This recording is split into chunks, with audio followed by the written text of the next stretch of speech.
Hey guys, my name is Brad and I'm with PlexiDor Pet Doors, the glass door division. Today I'm here to show you the 2466 with the large PlexiDor pet door.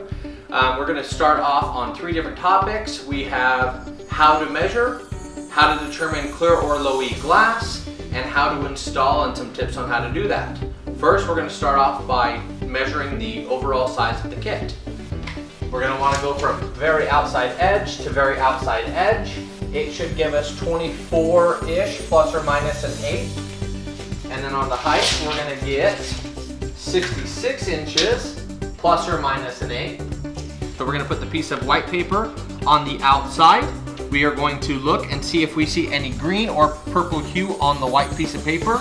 We do not see that. This glass is clear. So what we're going to do is we're going to find all 18 screws. Identify they're all the way around the edges here.